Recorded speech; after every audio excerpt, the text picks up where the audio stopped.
Upon further reflection, these events, these joint sessions of Congress, are largely political theater. You stand up for the stuff you like, you sit down for the stuff you like, but traditionally, everybody stands up during the agreeable stuff.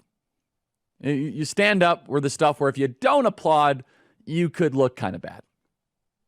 So, of course, the Democrats, they stayed seated when Donald Trump said we had a secure southern border. He stayed seated when he was talking about how he was marshaling resources to underserved communities that were struck by wildfires. They of course, the Democrats refused to applaud during Donald Trump's moment saying that he wanted to broker peace with Ukraine. And optics really matter here, but this went to a whole different level. The Democrats were, of course, trying to interrupt him throughout his entire speech. You had Al Green with his rod trying to interrupt Donald Trump. It's important that we recognize and we realize that the Democrats don't just have a political problem. The Democrats do not just have a policy problem. There is a spiritual sickness that has infected the Democrat Party. And I don't say that lightly. Usually the political theater, okay, it's, it is what it is. But no. It went to a whole different level last night. Whole different level. And it takes a lot for me to say this. President Trump had this amazing moment with a young man by the name of DJ Daniel. DJ Daniel is a 13-year-old battling cancer. DJ Daniel has always wanted to be a law enforcement officer, and he's been sworn in as a ceremonial law enforcement officer with police departments across the country. He lifts people's spirits. He's an amazing smile. Who could not support DJ Daniel? So before I get into the inspiring moment that happened last night at the joint session of Congress, here is DJ Daniel's story. Play cut 141. But you want to know the craziest part?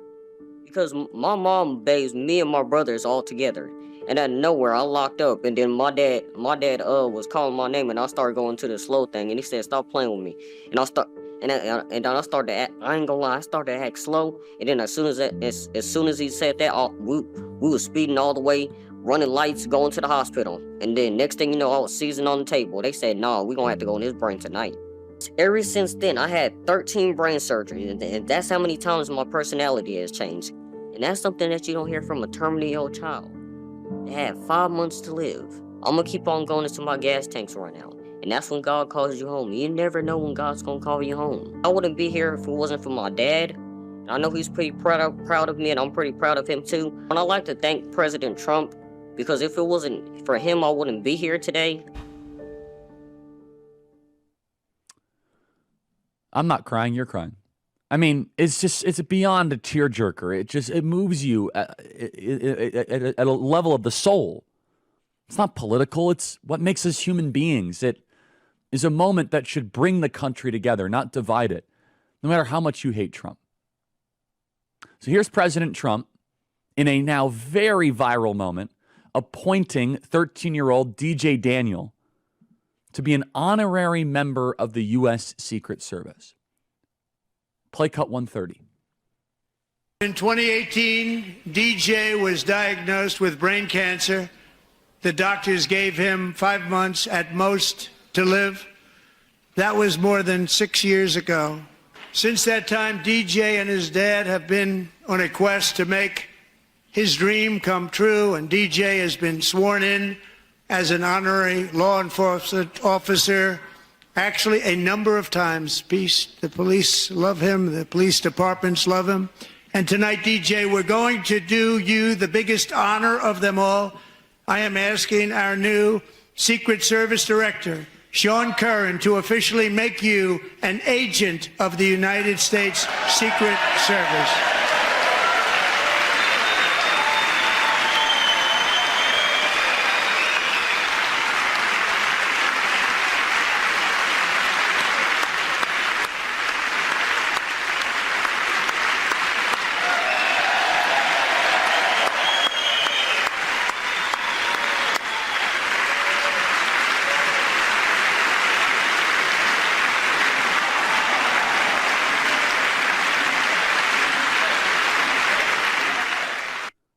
That's a kid with brain cancer who might not be around much longer. Everybody at home loved it. But look who didn't. Put up on screen 160. That's the Democrats. During that exact moment, when President Trump was celebrating the ceremonial promotion of DJ Daniel, they are sitting, scowling with bitterness. Everybody, we are not the same. We're not built the same. We don't see the world the same. I hate talking like this. I don't know what has infected the base of the Democrat Party, but it can only be an invisible dark force that could be called whatever you want. Demonic, satanic. You could fill in the dots. But they hate you and they hate the country and they hate us so much that they also hate 13-year-olds with brain cancer. Now, there's no spin, by the way. Show that picture again. Show the picture. I want one media pundit and one member of the Democrat Party to show me that is your Democrat Party. Republicans would always stand during the ceremonial agreeable stuff when Joe Biden would do similar stuff like this. Political pageantry is normal. What is not normal is for an entire political party to stay seated during a non-political, humane moment that elevates us and thinks about the beautiful things because the Democrat Party is ugly to the core. There is a spiritual cancer in the Democrat Party, a sickness that is beyond what we're able to describe in words. They are darker than anything we have ever realized. And praise the Lord that we won and they can never get close to power because they would not even put two hands together to applaud the kid with brain cancer. It's not just the Democrat lawmakers. Post State of the Union, Nicole Wallace, who's a very disturbed individual, very dark. And it seems to be that the further left you go, it becomes an all-encompassing life destroyer.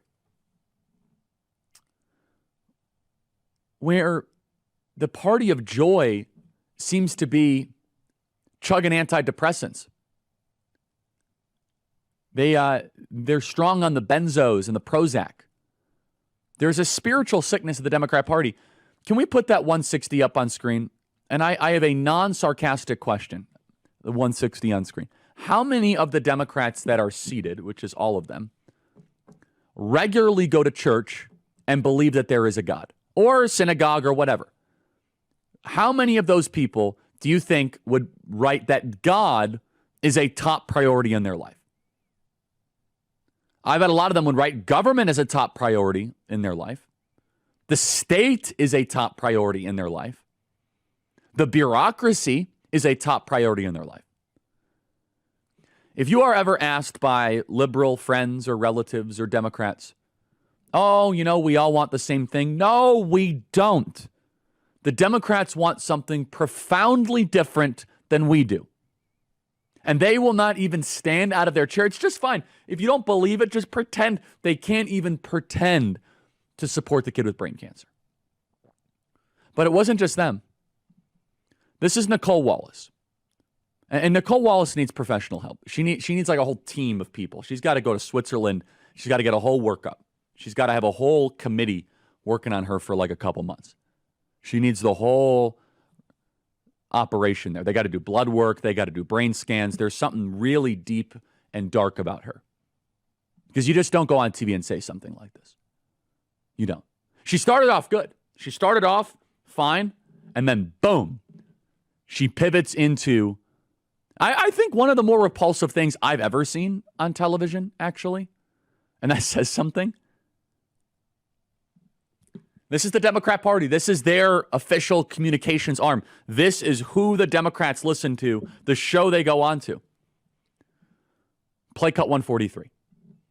But I think this was a lesson in finding one thing that you let yourself feel And I let myself feel joy about DJ, and I hope he's alive for another, 95 years, right? And I hope he lives and the life he wants to live. He wants to be a cop. He knows what he wants to do. And maybe when you have childhood cancer, that crystallizes for you. And I hope he has a long life as a law enforcement officer. But I hope he never has to defend the United States Capitol against Donald Trump's supporters. And if he does, I hope he isn't one of the 6 who loses his life to suicide. And I hope he isn't one who has to testify against the people who carried out acts of seditious conspiracy and then live to see Donald Trump pardon those people. Who thinks like this? I as I said earlier, I don't get speechless quite often. This is the state of the Democrat Party. She's wishing that a 13-year-old with brain cancer doesn't commit suicide, that he doesn't have to testify, making some sort of bizarre connection to January 6th. To this young man who just had this amazing moment. She started off fine, and then all of a sudden, like a different programming set got put in. As if like the files got mixed up. As if there was just a glitch. She was like, my programming tells me I must say something agreeable, and then boom! As if there was just kind of a programming error. And she goes into, I mean, she of course should be taken off air, but more than that, she should be watched very closely. It's very, very dark. And I mean, that is dark stuff. I mean, that would be dark if just like a random YouTuber said that. Or if like a random person on the side of the street. This is a woman with a news broadcast show that lawmakers go on. And of course, all the media outlets say Republicans pounce on MSNBC host. Right-wingers pounce. This is The Independent. MAGA loses its mind over Nicole Wallace's sickening comments.